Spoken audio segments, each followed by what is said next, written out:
Hi everyone, here we are for lecture number 11. This lecture is going to be dealing with Hitler and the rise of Nazism in Germany.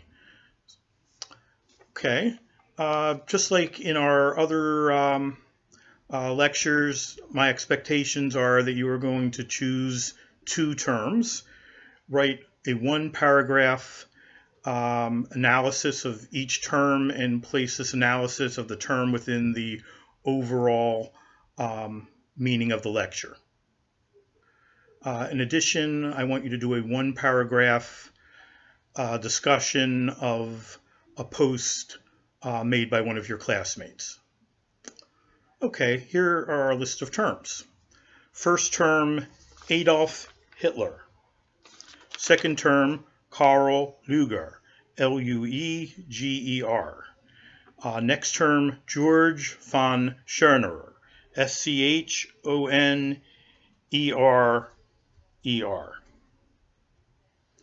Our next term is Judenrein. That's spelled Judenrein.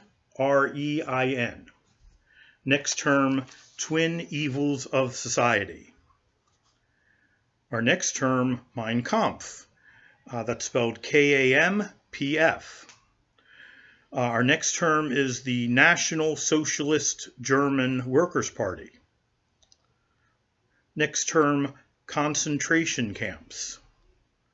Our next term, Dachau. That's spelled Dachau. Our next term is Neville Chamberlain. It's spelled Neville, and his last name Chamberlain. Next term, policy of appeasement. And our last term for this lecture is Munich settlement. Okay, so let's talk about what's happening in Germany. All right, well, first of all, we associate Germany and the Nazis with, of course, most with Adolf Hitler. And now, Hitler is a perfect example of underemployment and kind of discontent with life. All right, well, Hitler had always dreamed of being an Aryan German, a blonde, blue-eyed German, and he also had dreamed of being a fine artist. So he had envisioned himself one day attending the famous Vienna School of Architecture. The Vienna School of Architecture is basically the Harvard for the visual arts in Vienna, Austria. Hitler was neither blonde, nor German, nor got to be a fine artist. Instead, he was a perfect example of underemployment and basically was a house painter rather than a fine artist. So kind of very disappointed in life. All right, so Hitler is going to be early on very influenced by two figures. The two figures he's perhaps most influenced by are going to be our next term, Karl Lueger. Now, Karl Lueger was the mayor of Vienna during the 1890s. And Karl Lueger basically was a one-issue mayor. So the one issue that he constantly was talking about and focusing on was the Jews. He blamed the Jews for everything. He talked about how much he hated the Jews, how the Jews ruined everything good in society. And because of this kind of single focal point, it was a uniting factor. It brought everyone together. No one really cared what he had to say about anything else. As long as everyone, as long as he hated the Jews, they felt that, wait a minute, he's someone we can trust. He thinks like us. He understands the problems that we're going through. So it brought the people together. So Hitler learned that, wait a minute, you pick a group, particularly a group that's small, who nobody really likes anyway, and it becomes a way of unifying people in their joint prejudice and their joint hatred. So a lot of, one issue political figures. For example, in the American South, the political figures in these small towns were often one-issue mayors, and the one issue was blacks in the South. So blaming unjustly blacks for all the problems in the South, and this became a way of unifying all the white races together. Okay, so Hitler learned from Lugar, the hatred of the Jews. Now, the other person he was strongly influenced by was the German economist George von Schörnerer, our next term. So George von Schörnerer was a German economist who looked at the collapse of the German economy during the Great Recession of 1923 and blamed it all on the Jews, saying the Jews were all greedy and self-centered and didn't care about the overall country, just international Zionism and making other Jews rich. Well, that sounds a lot like the same kind of hatred that we saw with America during the Great Depression. Remember, the American businessman was seen as a genius, but just a generic businessman who could, create all this wealth out of nothing. When things tanked with the Great Depression, what did the businessman become? He became this self-centered, greedy Jew. So the hatred of Jews became a way of uniting people, showing the joint anti-Semitism of the era. And unfortunately, anti-Semitism has been a long part of European history all the way from the Middle Ages on. Now, we're also going to see that there's going to be Hitler talks early on about what he calls Judenrein. Judenrein means, that's our next term, Judenrein. Judenrein means hatred of Jews. Well, not really hatred of Jews, but it's showing a hatred of Jews, because what Judenrein really means is the idea that there's no Jews. So a sense of Jewlessness throughout Germany, which was what Hitler hoped to accomplish. So make Germany Judenrein, and he talked early on about how Germany should become Judenrein. Now, he is also, Hitler, going to talk about the twin evils of society, our next term.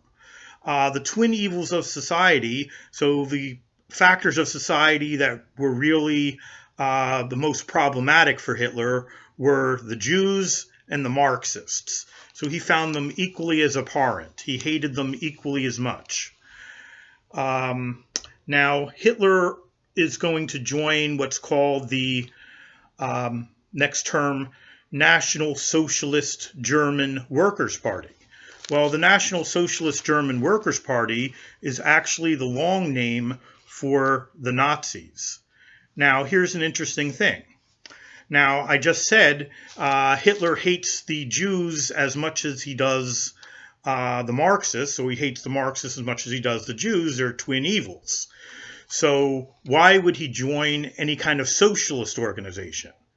What I'm trying to point out is a National Socialist has nothing at all to do with a regular socialist. Hitler would never join a regular socialist organization because, when you think about the relationship between a socialist and a Marxist, essentially a socialist is a Marxism light.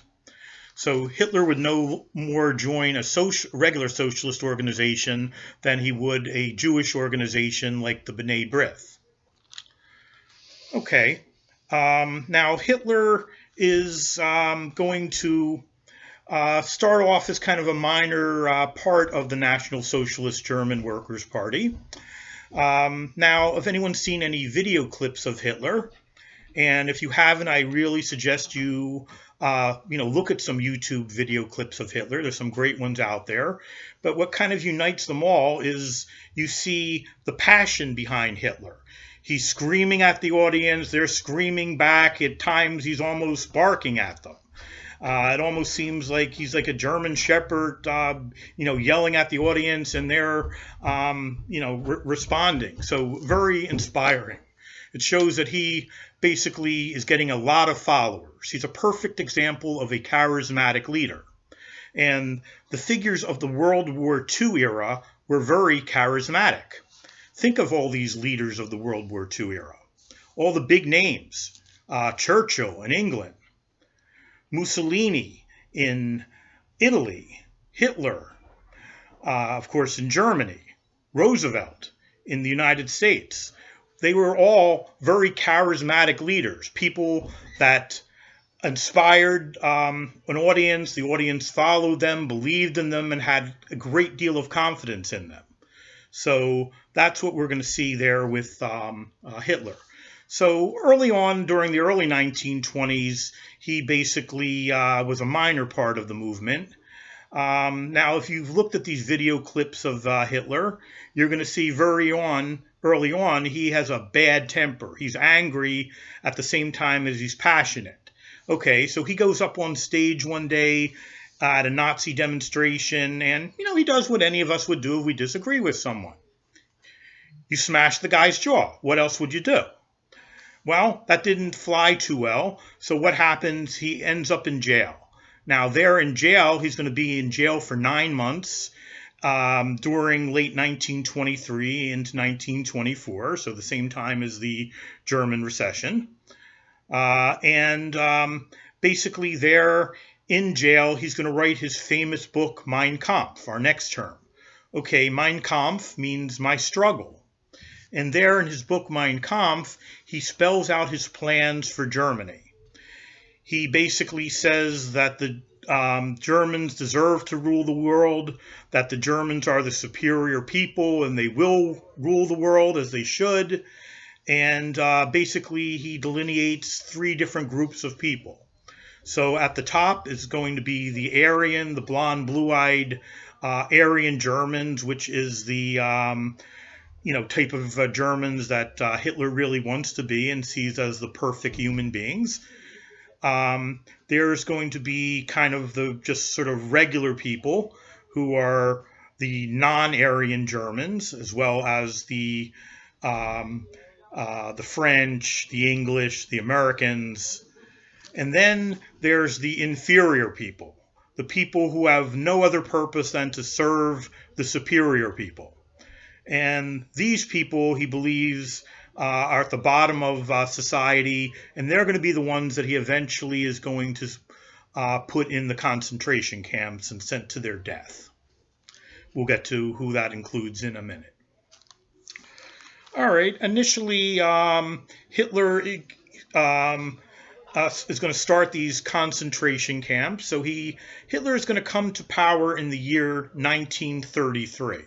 What really brings him to power? Well, Hitler was, as I said, a very charismatic leader, a very unifying figure, bringing people together. And Germany in 1932 went through the Great Slump.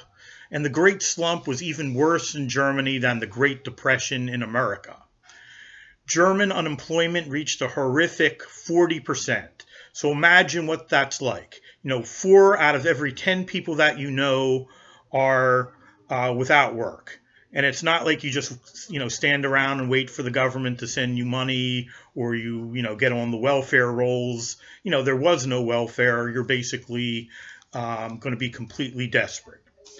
Okay, so German unemployment reached the numbers of 6 million people right there in 1932 when Germany underwent the Great Slump. Now, Germany at the time looked like it was going to go in one of 2 ways. The last of the Weimar leaders, now remember we talked in a previous lecture about the Weimar Republic.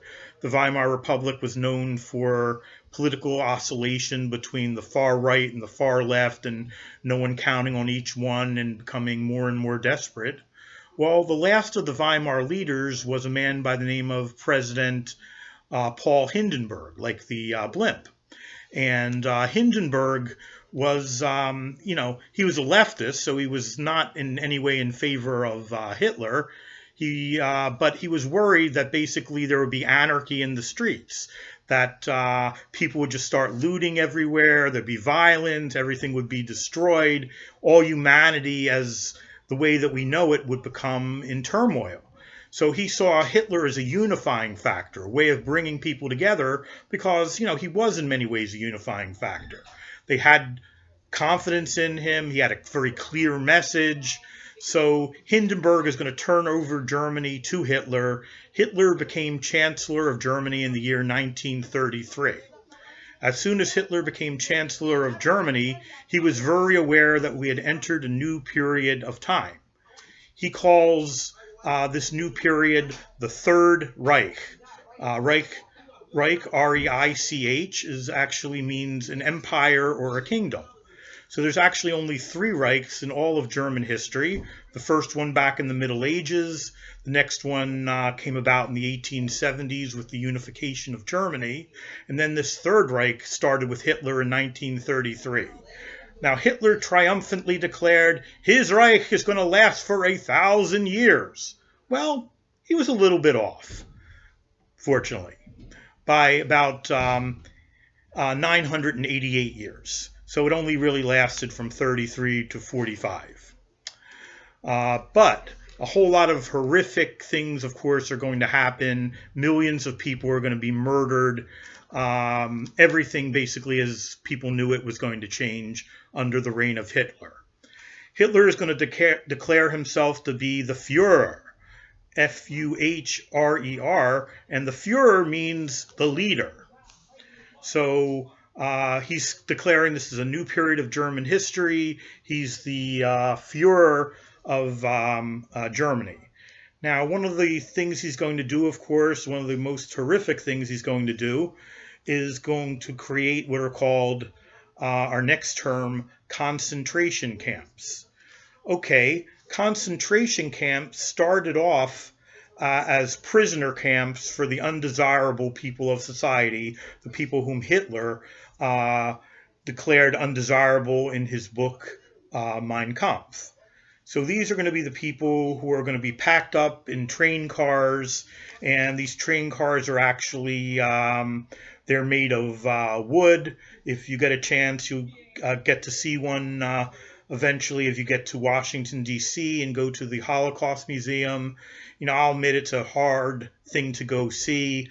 I kind of put it off myself for a long time. You know, when you go to Washington, you know, you just kind of want to chill out and enjoy Georgetown, enjoy the you know, wonderful museums of the Smithsonian. But it's one of these things you should make yourself do, and you really get to see firsthand how horrific the era really was. And for those of you who have been to it, you know, think for yourself what room stands out there in the Holocaust Museum. And to almost everyone, it's going to be the shoe room. The shoe room is where they take the shoes of all the people who were butchered there in the camps, and you get to see all these different people. They're just from, you know, real people. Some old lady shoes, some old men's shoes, some little children's shoes, some rich people's shoes, some poor people's shoes, some laborer shoes, you know, all these different shoes. So showing, you know, in the concentration camps, it didn't matter what group socioeconomically you were from, you were still going to be sent there if you were part of these undesirable groups. Okay, so who make up these undesirable groups for Hitler? Well, of course, the Jews are going to be one of them. But in addition to the Jews, there's going to be gypsies. There's going to be homosexuals. There's going to be the Jehovah's Witnesses. There's going to be the mentally ill. So in total, it's going to end up being 12 million people are going to be murdered there in the camps. Approximately 6 million Jews, and 6 million non-Jews. Okay, so these concentration camps are going to start off as prisoner camps and later on become extermination camps.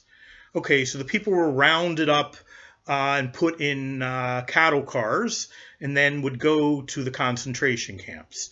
Okay, here are the names of some of the concentration camps.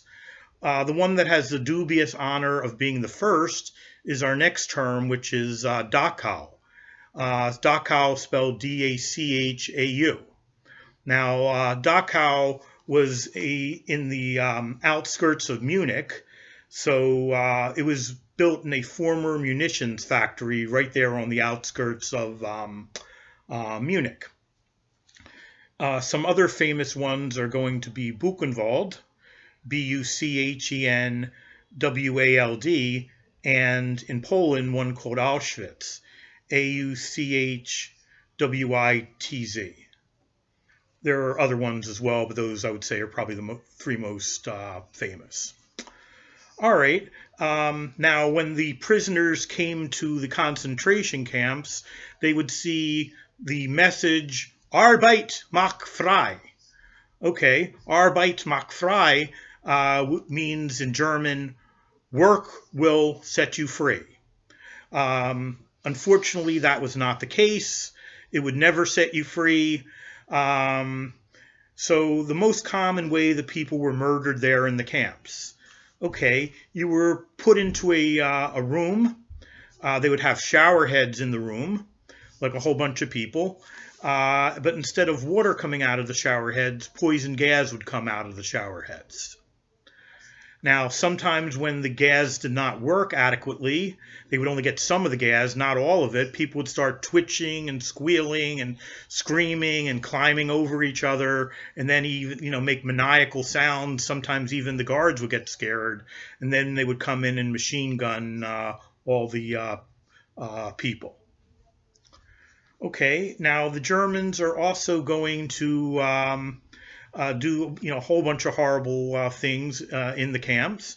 One thing they would do, well, for example, they would skin some of the people. They would use the skin to make lampshades. So just like, traditionally we've had leather lampshades made of animal skin, well, they would have lampshades made of human skin. Another horrific thing they would do, they would also take the hair of the prisoners, use this hair and use it as stuffing for the some of the BMW cushions of the era. So just a bunch of horrible things.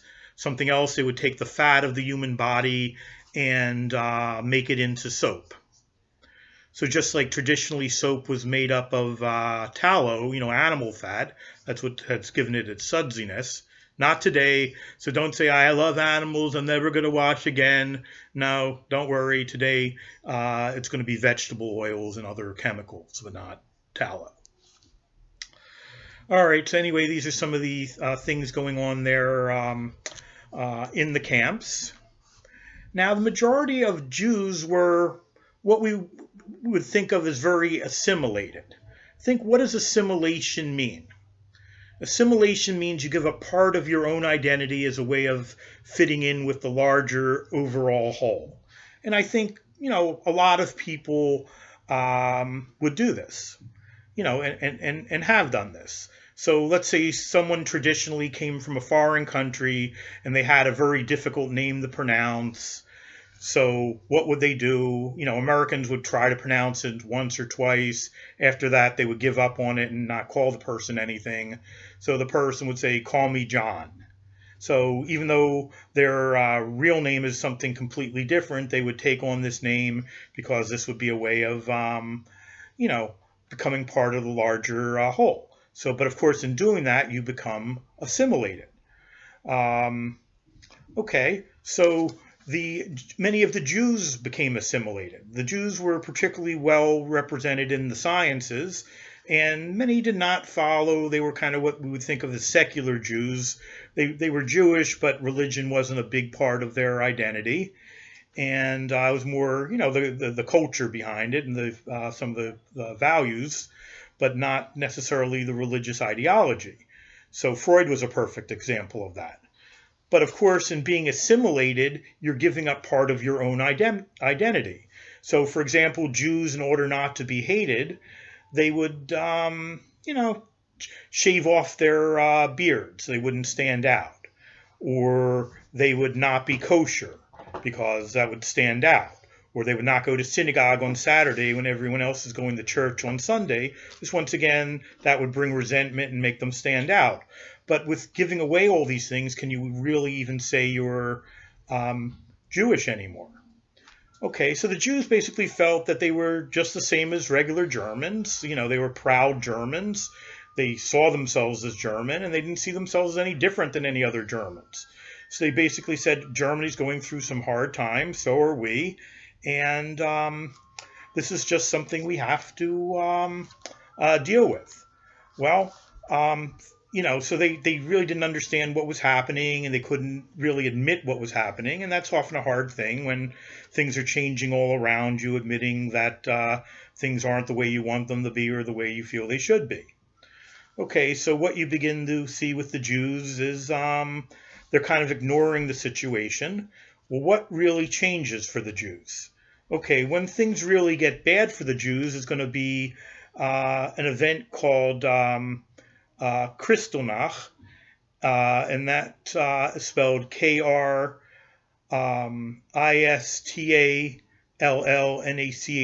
Kristallnacht, or the night of broken glass. Now, there on Kristallnacht, what happened was for 2 days in October of 1938, Jewish-owned businesses, their synagogues, their places of worship, and Jewish homes had their windows smashed in by non-Jewish Germans. And they're kind of laughing and jeering at the Jews as the Jews are cleaning up all the mess. That became a wake-up call for many Jews to leave Germany. But the Jews after that point found it very difficult to leave Germany. Okay, because what did you need to leave Germany after Kristallnacht? Well, the first thing you would need would be permission from the German government to leave. Then you would need an exit visa. You would also need permission from another country to be accepted. And the only way you could get that would be to have someone in another country sponsor you, saying they're going to support you if you either don't get a job or can't get a job.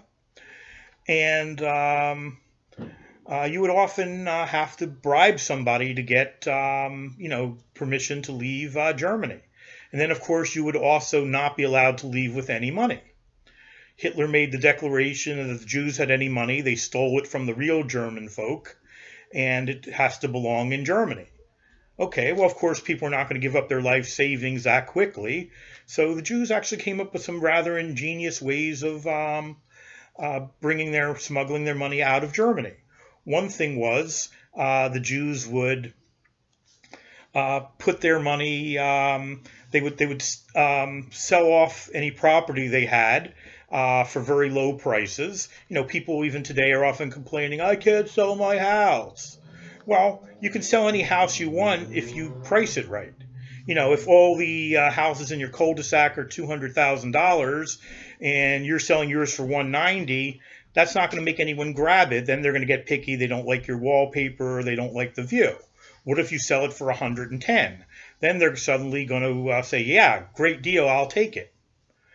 So the Jews were selling off all their things. They would then buy the highest quality diamonds they could, and some of them would try to smuggle their diamonds out of the country. And there were some ingenious ways. One way, some people would swallow the diamonds before they left Germany on the train.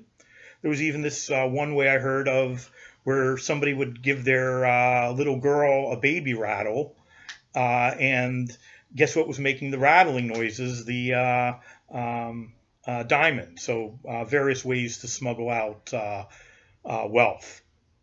Okay, so after Kristallnacht, it became much harder for the Germans.